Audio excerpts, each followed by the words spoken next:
Añoranzas de electricistas, de Víctor Manuel Sánchez.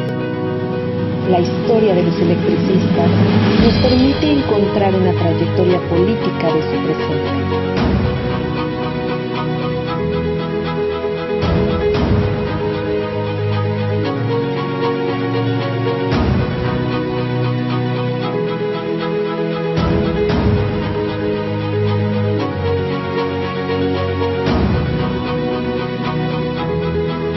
Comenzamos. Buenos días, tengamos este 1 de mayo.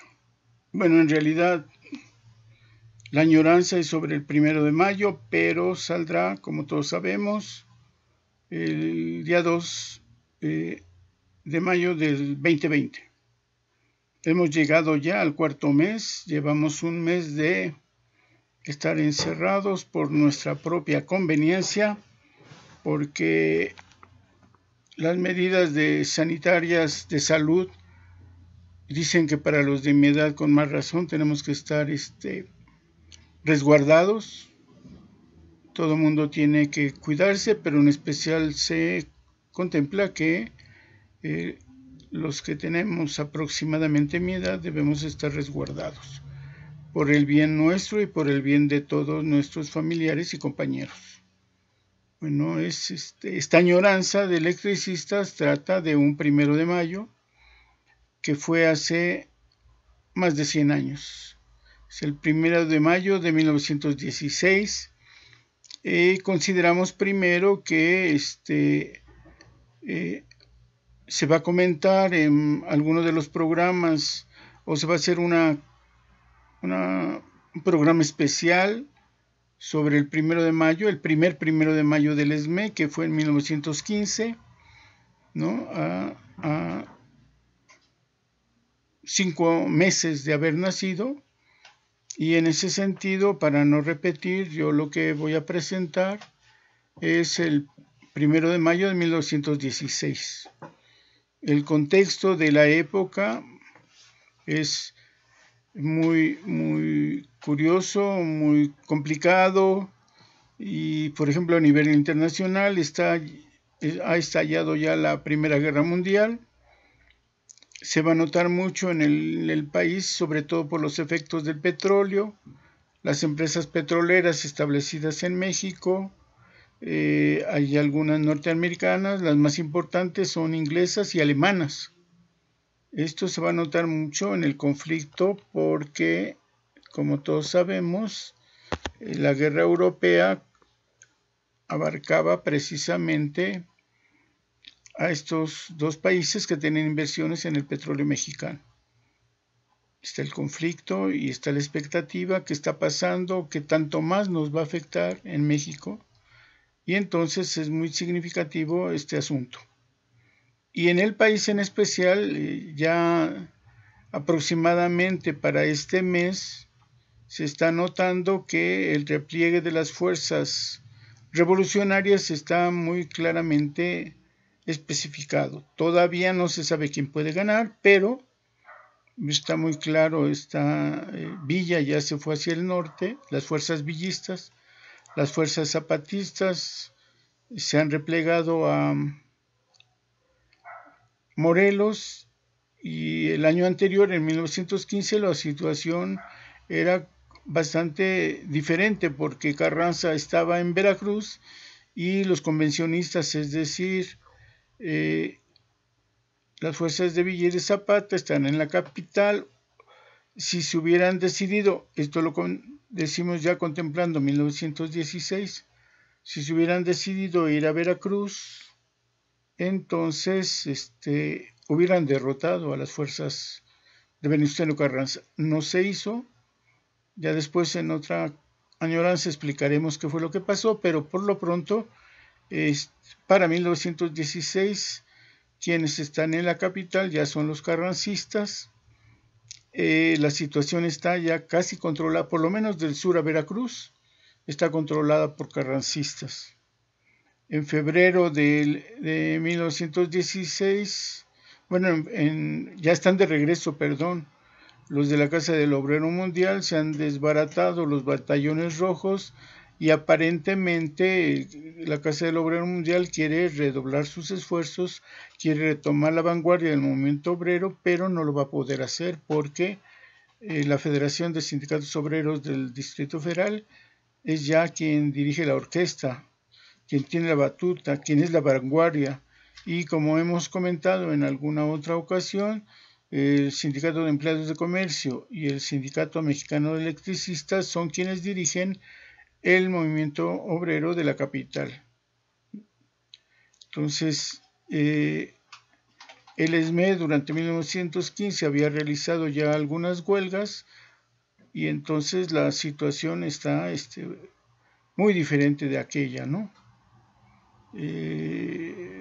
Por ejemplo, en 1 de mayo de 1915 había un conflicto que estaba durando muchos meses con la Telefónica Ericsson y el carácter especial del 1 de mayo contenía las peticiones fuertes que se tenían contra la Ericsson.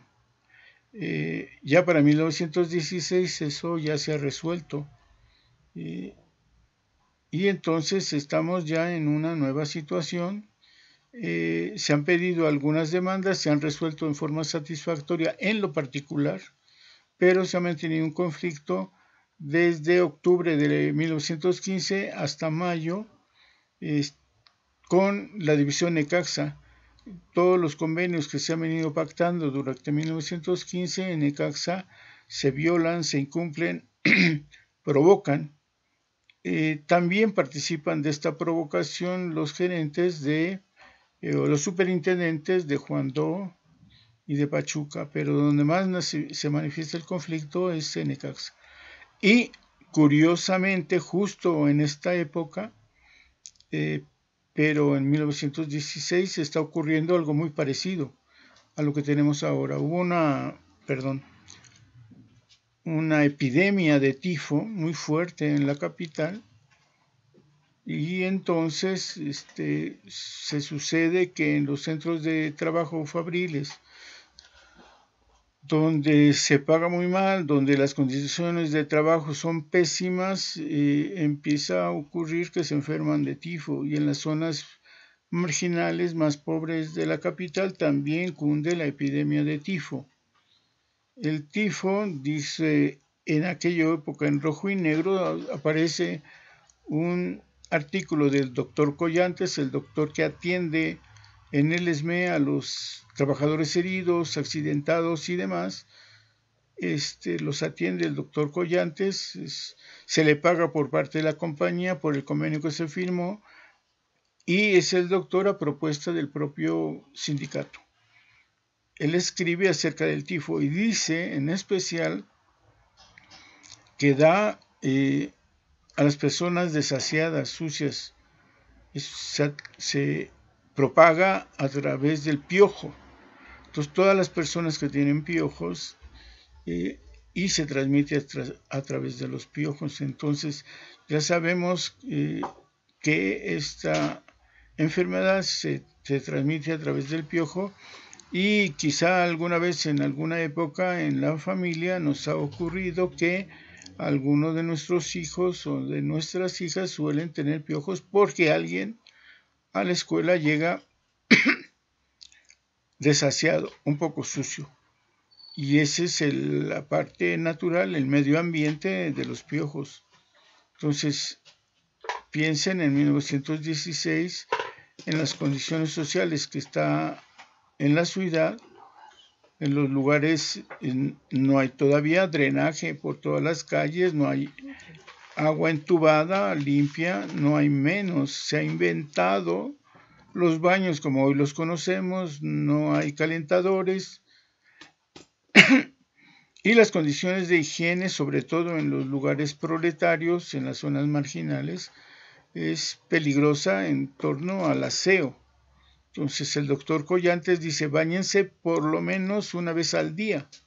Llama la atención que diga eso. Dice, hay que lavarse las manos, hay que enjabonarse bien el pelo, hay que limpiarse. Cuando uno salga a la calle y regrese, lo que conviene es cambiarse la ropa, no usar la misma, y lavarla lo más pronto posible. Todos los días las sábanas, las colchas, las almohadas, hay que sacarlas, tenderlas para que les dé el sol, de tal manera que se puedan morir los piojos, se deshagan los piojos. Y entonces, hay que estar lo más posible limpios. Entonces, una epidemia como la de ahora, que durante más de 3 meses, medio año, afectó a la familia proletaria.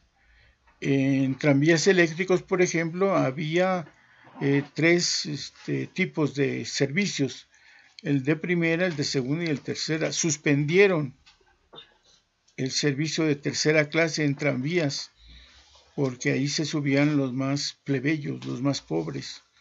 Y estaba prohibido que en los otros dos nadie de ese tipo de persona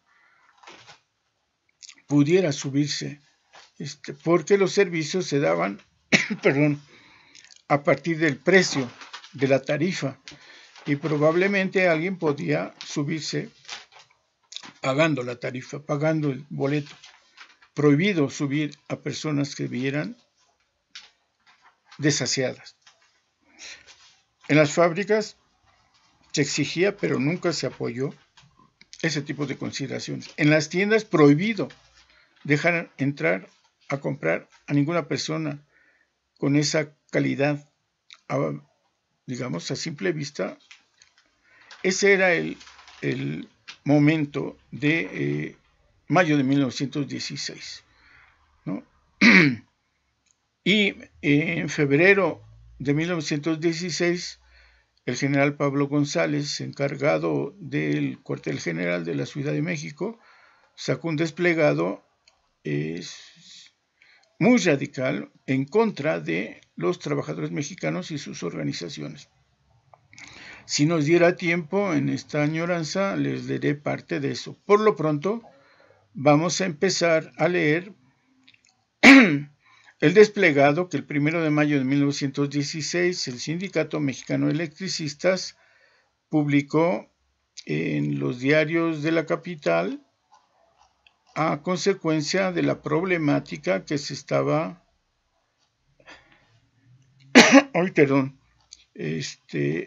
que se estaba viviendo en ese momento.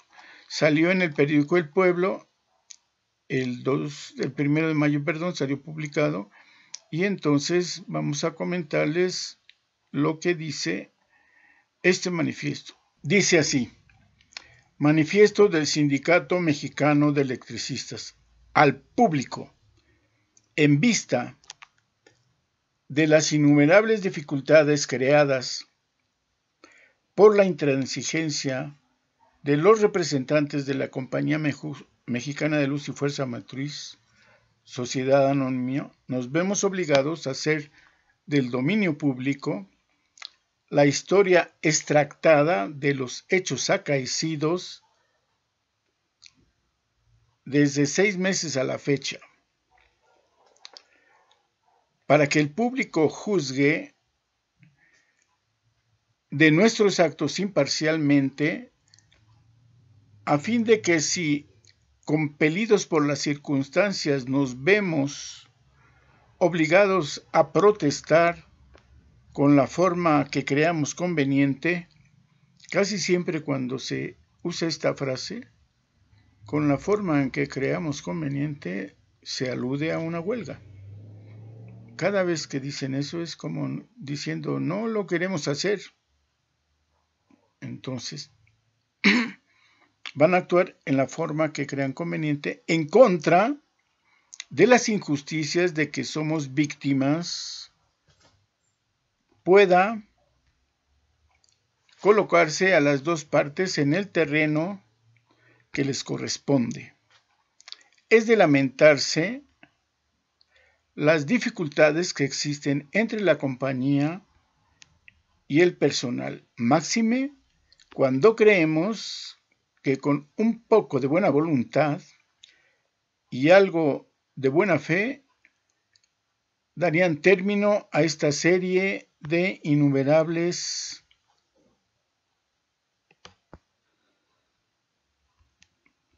incidencias, de innumerables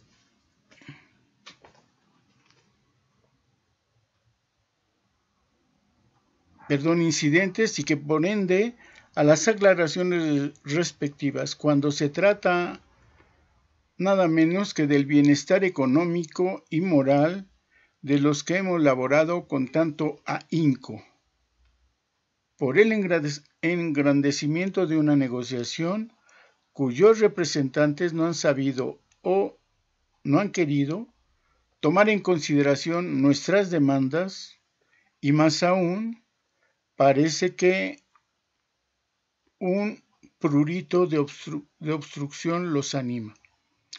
Los hechos que a continuación presentamos darán una idea clara del espíritu de honradez que norma nuestra conducta. Cuando menos se pondrán de relieve los actos de las tantas veces citadas representantes de la compañía y los nuestros. Con fecha 11 de noviembre y 31 de diciembre del año próximo pasado, fueron firmados convenios entre la compañía y la sección de Necaxa, dependiente de este sindicato, cuyos convenios en su mayoría no han sido cumplidos por el superintendente señor H.A. Dunn, en conveniencia con el gerente interino señor Fulton. Este hecho por sí solo demuestra a las claras la poca formalidad de los jefes de la citada compañía y era más que suficiente para que, asumiendo una actitud enérgica, nuestra agrupación hubiera demostrado con hechos de lo que es capaz. Otra manera de decir, estalla la huelga. Sin embargo, queriendo allanar las dificultades, admitimos seguir tratando las cláusulas no cumplidas del convenio, a fin de que diéramos tiempo a los representantes de las compañías para reconsiderar su error o su inconsciencia. Con fecha 17 de febrero del año en curso, recuerden, estamos en 1916, fue presentado al señor M.G. Fulton, gerente interino de la Compañía Mexicana de Luz y Fuerza Motriz, Sociedad Anónima, un memorial en el que pedimos como primer punto la destitución del señor H.A. Dunn, superintendente de la división de Necaxa, y del señor F.W. Layson, encargado actualmente de las plantas hidroeléctricas de la Compañía Irrigadora del Estado de Hidalgo. El primero por su carácter despótico y obstruccionista de los ideales libertarios de emancipación de la clase proletaria, con su notoria desobediencia a sus jefes, violando convenios firmados entre el gerente y esta agrupación, y el segundo por haber sido rompehuelgas, y dado su carácter de oposición a la defensa común de los intereses de los oprimidos, este individuo fue separado de la compañía por un convenio anterior y aún esta la ha vuelto a colocar infringiendo dicho convenio. Otros puntos de los que contiene el memorial están relacionados con nuestro mejoramiento económico, reasumiendo con medidas preventivas nuestras anteriores quejas a fin de evitar posteriores infracciones a nuestros contratos anteriores. El señor Fulton se consideró incapacitado para resolver el memorial por estar ausente el gerente propietario y por indicación del gobernador del Distrito Federal, general Carlos López de Lara, resolvimos esperar al gerente general, señor C.B. Graves, quien llegó el 6 de marzo próximo pasado indicándonos que por exigirlo el gobierno estaba tratando de preferencia lo relativo a la devolución de la negociación de los tranvías eléctricos de México, y que a la mayor brevedad nos llamaría para discutir nuestro referido memorial, después de obtener la autorización del gobierno para elevar las cuotas, proyecto que la misma compañía tenía desde tiempo atrás. Dos cosas advertimos aquí. Primero, recordemos que desde octubre de 1914, 2 meses antes de la fundación del Sindicato Mexicano de Electricistas, el gobierno de Carranza había incautado la Compañía de Tranvías Eléctricos de México, que es una empresa parte del consorcio de la Mexican Light Power Company. Eran como las hermanas, dos empresas imperialistas, esta de comunicaciones con los tranvías y la Compañía Mexicana y Fuerza. Le incautaron en octubre del 14. Aquí se comenta que se trata de que le regresen a la American Light Power también tranvías eléctricos, y que esperarían a que se resolviera ese asunto para entonces ver el memorial que se estaba violando y resolver esa duda. Y además le agrega el gerente que quieren subir las tarifas de los tranvías eléctricos. Entonces estos dos asuntos comenta el gerente a su regreso, que mientras no lo resuelve, que primero resuelve eso y después atenderá el memorial. Bien, continúa el desplegado. Como este señor no nos llamara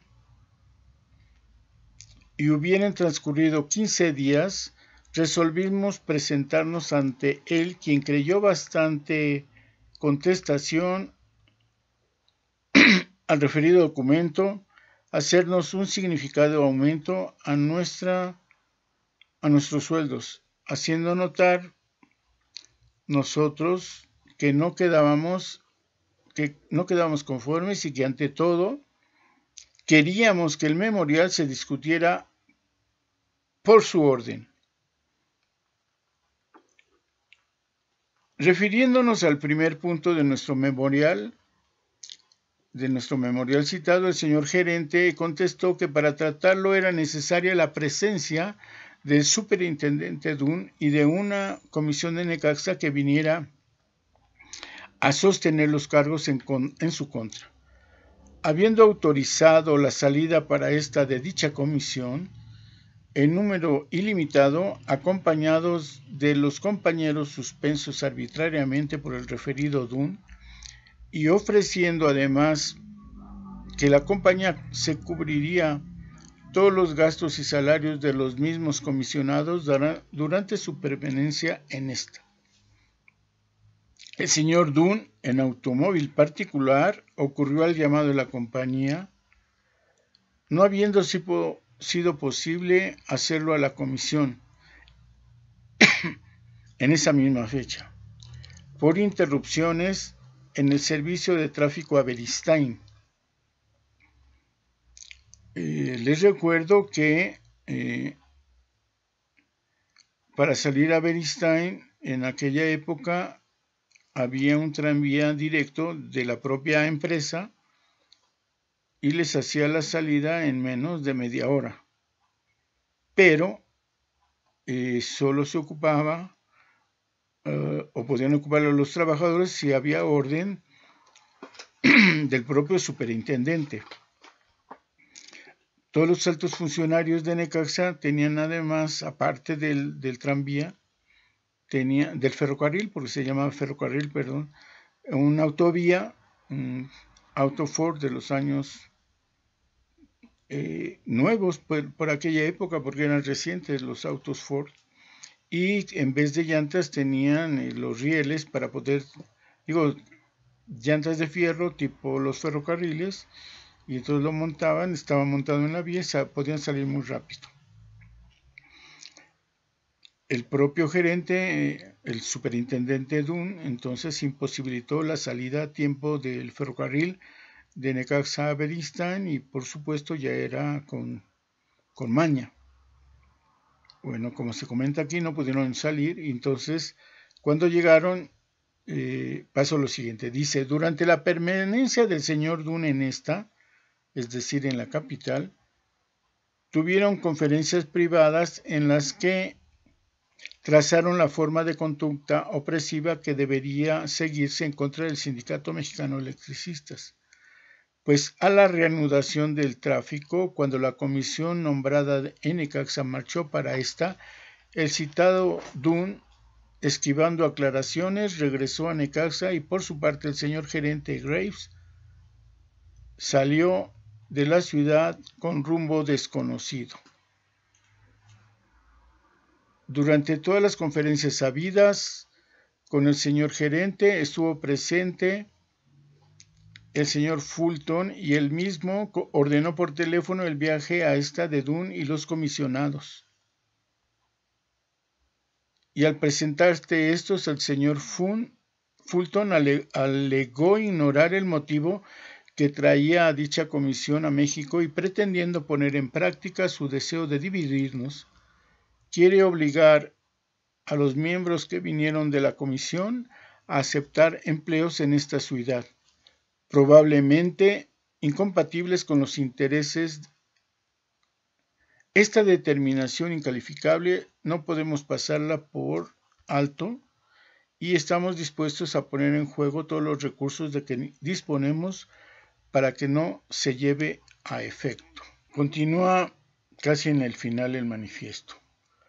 La comisión de Necaxa, al intentar hacer efectivo el ofrecimiento hecho por el gerente señor Graves con respecto a los gastos que está originando su presencia en la Ciudad de México, el señor Fulton se limitó primero a ofrecer una pequeña cantidad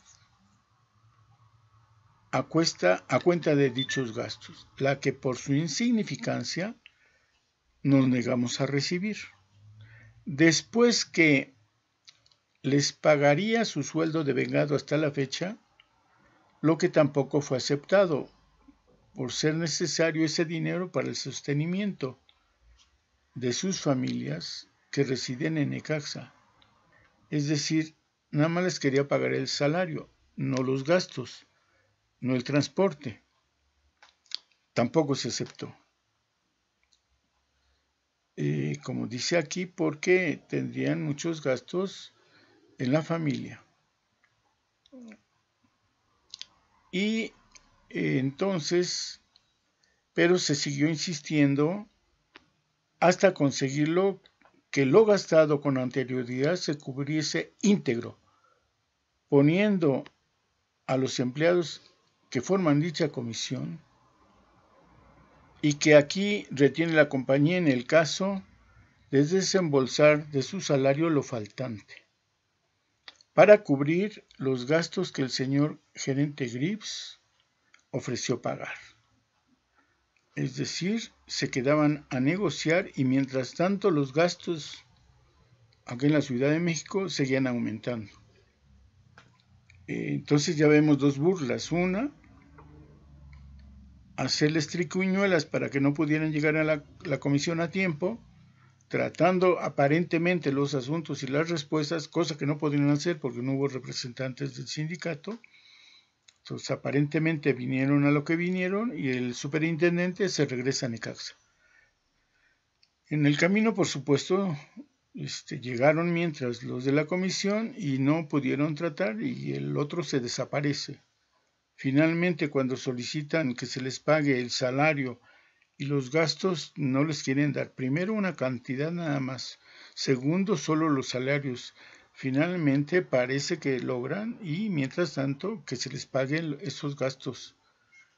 Para terminar, dice el desplegado, damos a conocer al público ciertos hechos relacionados directamente con el mismo y por obra de los cuales se ha pretendido formarnos mal ambiente. Antes de que la compañía se le permitiera aumentar sus cuotas, el público era víctima de innumerables explotaciones, dándose como pretexto que las exigencias del personal obliga a arbitrarse de mayores ingresos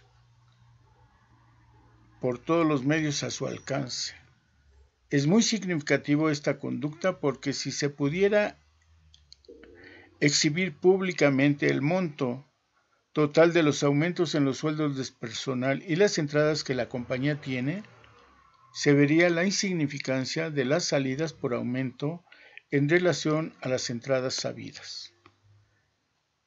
Debemos de dar a conocer el siguiente hecho por sí solo demostrará el espíritu inmoderado de explotación que anima a este monopolio.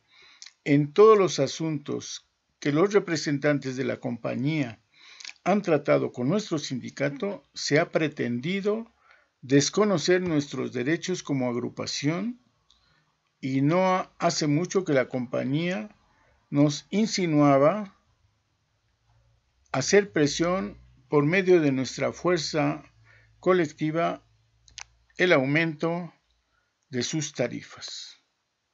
Dejamos al criterio del público todo lo expuesto para que juzgue. Salud y Revolución Social, Sindicato Mexicano de Electricistas, 1 de mayo de 1916. Como ven, el resultado implicaba también que dos cosas, aumentar las tarifas en tranvías y aumentar las tarifas en luz. Y para lo cual recurrían a que los del ESME apoyaran a las empresas, cosa a la que se negaron. Bueno, este 1 de mayo de 1916, de hace más de 100 años, significa que Necaxa y, como vimos, Pachuca estaban siendo dos divisiones donde se rompían los acuerdos sostenidos desde principios de año y los de 1915, de tal manera que los superintendentes de ambas divisiones incumplían, se burlaban de los pactos, de los acuerdos y querían hacer a un lado al sindicato. Recordemos que para esas fechas no era reconocido el sindicato de manera legal o de manera que en los pactos se pudiera firmar como ESME. Eran los representantes y ya sabemos que para,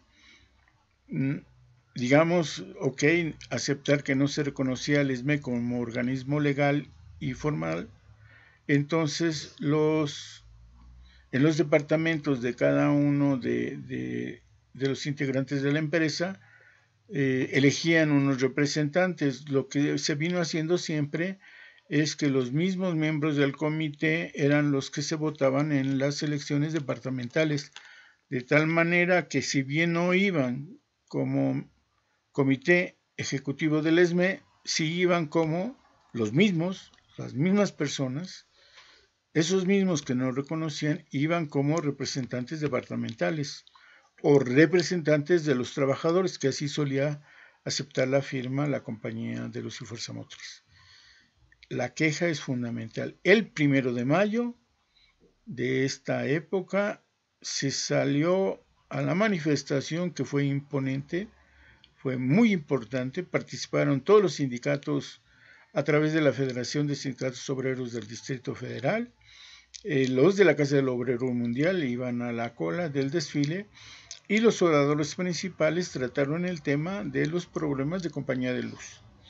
El recordatorio sobre los mártires de Chicago, por supuesto, y las críticas fuertes a las grandes tiendas de comercio que existían, como el Palacio de Hierro, que ya existía desde aquella época, y sobre todo a los de algunos restaurantes famosos, porque siendo estos trabajadores miembros del Sindicato de Empleados de Comercio, también tenían fuertes críticas y se les trataba muy mal.